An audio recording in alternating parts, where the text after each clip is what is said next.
आज हम विश्व की जनसंख्या के बारे में अध्ययन करेंगे। इसके अंतर्गत हमें जनसंख्या क्या होती है, जनसंख्या का वितरण कैसा होता है, जनसंख्या को कौन कौन से चीज़ें प्रभावित करती हैं, उसके घटने बढ़ने की अवधि क्या होती है और जनसंख्या का में परिवर्तन क्या होता है, इन सभी विषयों पर इस अध्याय के अंतर्गत हम अध्ययन करेंगे। चूँकि ये सिलेबस कक्षा 12 के भूगोल विषय के अंतर्गत दिया गया है, तो पहले लेसन तो जैसा कि हम लोगों ने अध्ययन कर लिया था, तो उसी कड़ी में ये दूसरा लेसन जिसका नाम था विश्व जनसंख्या, इसके अंतर्गत हम निम्नलिखित बातों का अध्ययन करेंगे।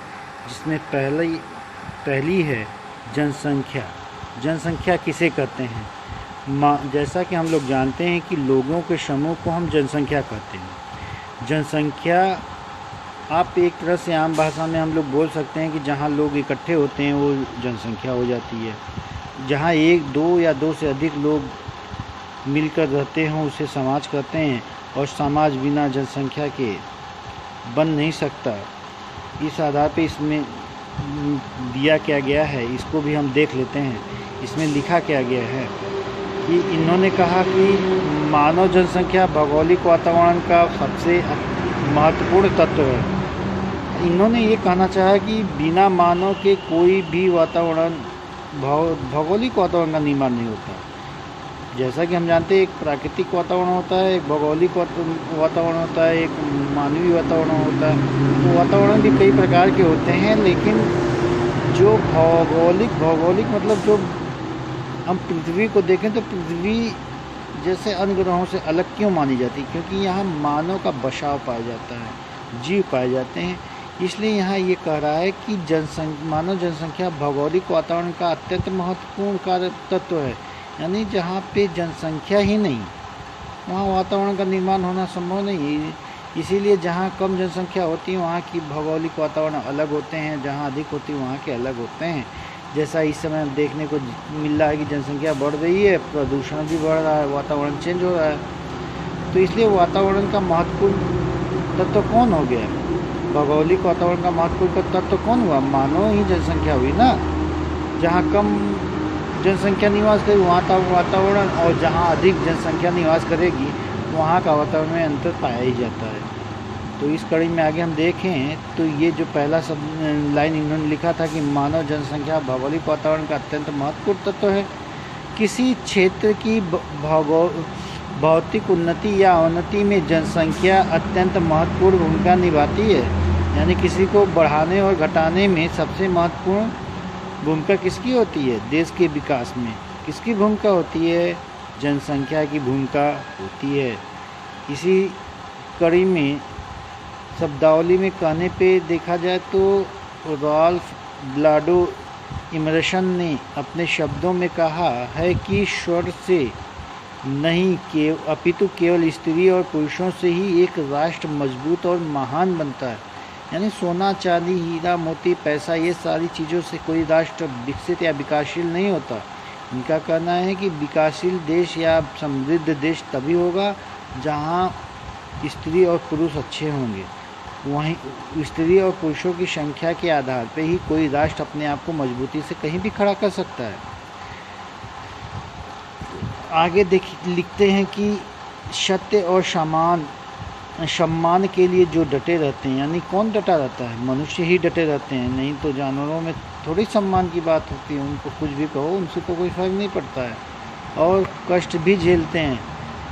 जो परिश्रम करते हैं, जो निद्रा मग्न होते हैं, जो साहस दिखाते हैं, जो अन्य भागों पर खड़े होते हैं, वही राष्ट्र के स्तंभ की गहरी नींव डालते हैं। यानी राष्ट्र की स्तंभ कौन है? मानव जनसंख्या। किसके कथनानुसार? इमर्सन के कथनानुसार। और आकाश तक ऊंचा उठते हैं।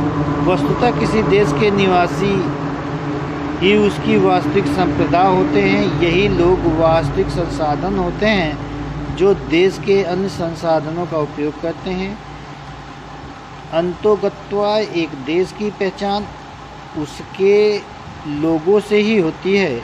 21वीं शताब्दी के प्रारंभ में विश्व की जनसंख्या कितनी थी? 600 करोड़ से अधिक हो गई थी प्रारंभ में ही, और इसका वितरण भी बराबर नहीं था, असमान था। एशिया में जनसंख्या सबसे अधिक थी और उसी की तुलना में अफ्रीका और विश्वत्र के प्रदेश को ले लिया जाए और उत्तरी ध्रुव, दक्षिणी ध्रुव, कुछ ऐसे क्षेत्र थे जहाँ जनसंख्या तो थी ही नहीं, यानी कि न के बराबर थी भी तो न के बराबर। तो इस तरह हम जनसंख्या को किस तरह परिभाषित कर दें? जनसंख्या को परिभाषित हम कर सकते हैं कि जन के समूह की संख्या को जनसंख्या कहते हैं। आप लोग इसको नोट डाउन कर लीजिएगा, क्योंकि कापी किताब आप लोग कापी लेके बैठिएगा। जो शब्दावलियों पे मैंने ज़्यादा बल दिया उसको आप नोट डाउन कर लीजिएगा, क्योंकि आने वाले दिनों में ये आपके लिए बहुत ही महत्वपूर्ण होगा। तो जनसंख्या का अर्थ हमने क्या समझा कि लोगों के समूह की संख्या ही जनसंख्या कहलाती है, या लोगों का समूह ही जनसंख्या कहलाता है, लोगों की भीड़ जनसंख्या कहलाती है। तो जनसंख्या हम लोग समझ लें कि जनसंख्या की परिभाषा दे सकते हैं कि जनसंख्या किसे कहते हैं। तो जनसंख्या, लोगों के संख्या को जनसंख्या कहते हैं। अब आते हैं कि विश्व में जनसंख्या का वितरण क्या प्रारूप कैसे हैं। तो देखिए, विश्व में जनसंख्या का वितरण एवं घनत्व के प्रारूप से हमें किसी क्षेत्र की जनांकीय विशेषताओं को समझने में सहायता प्राप्त होती है।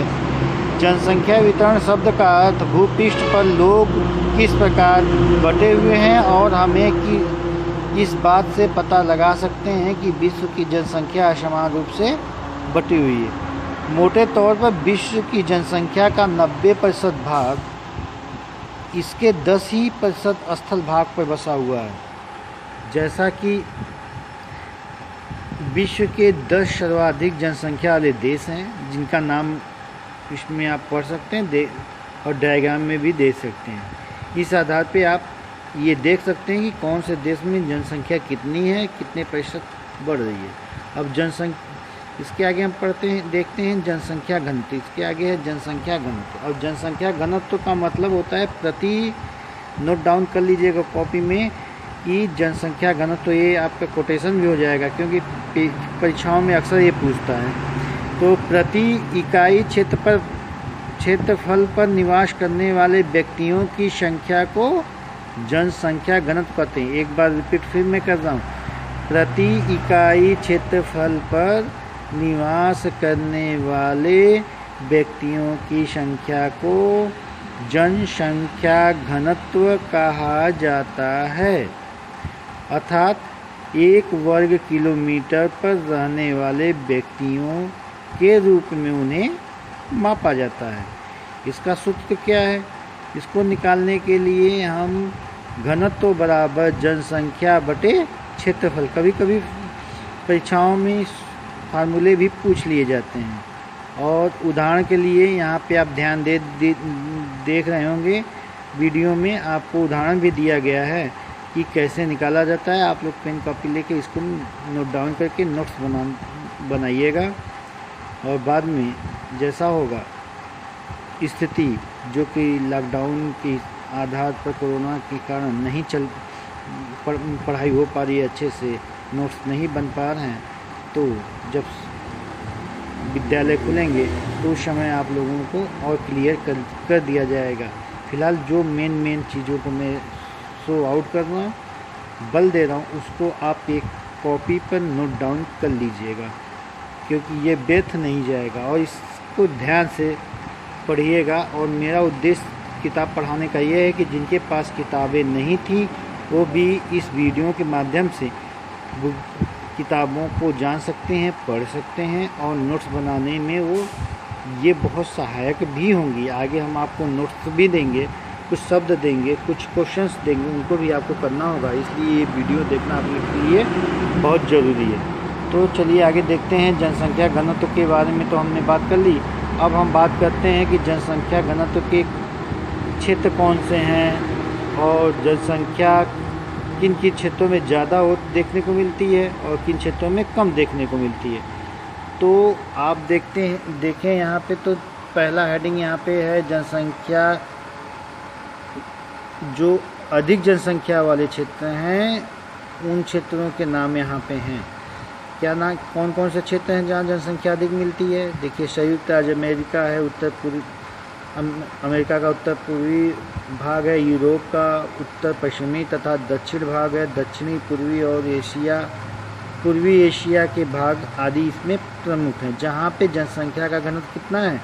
200 व्यक्ति प्रति वर्ग किलोमीटर से भी अधिक देखने को मिल रही है। तो जहाँ पर मानक के आधार पे जहाँ पे 200 प्रति व्यक्ति वर्ग किलोमीटर दिखाई दे, तो ये मान लीजिएगा कि वहाँ की जनसंख्या क्या है? उच्च जनसंख्या है। और विरल या कम जनसंख्या वाला क्षेत्र कौन सा होगा? तो कम जनसंख्या वाला क्षेत्र देखिए, उत्तरी और दक्षिणी ध्रुव होंगे, उष्ण व शीत मरुस्थल क्षेत्र होंगे, विषुवत रेखी निकटवर्ती क्षेत्र होंगे, जहाँ उच्च वर्षा वाले क्षेत्र होंगे आदि।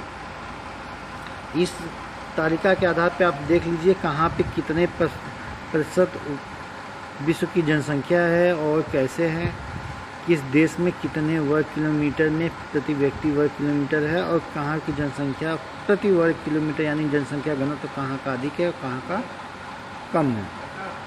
इसके बाद हम देखते हैं